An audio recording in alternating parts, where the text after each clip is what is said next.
আসসালামু আলাইকুম বন্ধুরা, যারা ভিডিওটা দেখছেন তারা সবাই ভালো আছেন এটাই কামনা করি। আর আমার কবুতর এই ছোট্ট খামারে ভাত দিলেই এই জোড়াটা এই প্রথম এই জোড়াটাই আসে ভাত খেতে। অন্য জোড়া ভাত খুবই কম খায়, কিন্তু এই জোড়াটা ভাত খায়। এরা ভাত এত পছন্দ করে তা কল্পনার বাইরে।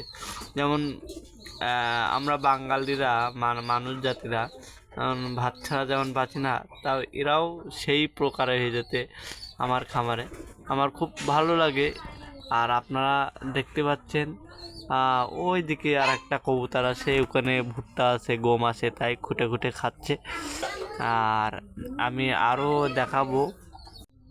আর এই কবুতরটা, এই সাদা কবুতরটা দেখেন মাটি খাওয়ার জন্য নিচে নেমেছে, ওখানে মাটি খেতে খেতে গর্ত করে ফেলেছে। তা বন্ধুরা, এরা মাটি থেকে কি খায় আসলে আমার জানা নেই, কারণ ওদের খাদ্য ওখানেই লুকিয়ে আছে।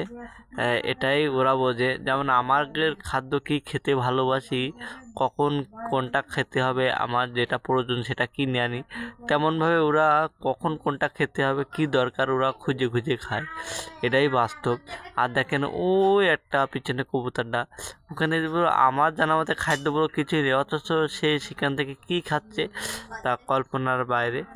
তা বন্ধুরা, এই লং ভিডিওটা ছেড়েছি, কবুতর দেখিয়েছি। আপনারা ভিডিওটা ভালো লাগলে শেয়ার করবেন এবং লাইক করবেন। ধন্যবাদ, থ্যাংক ইউ।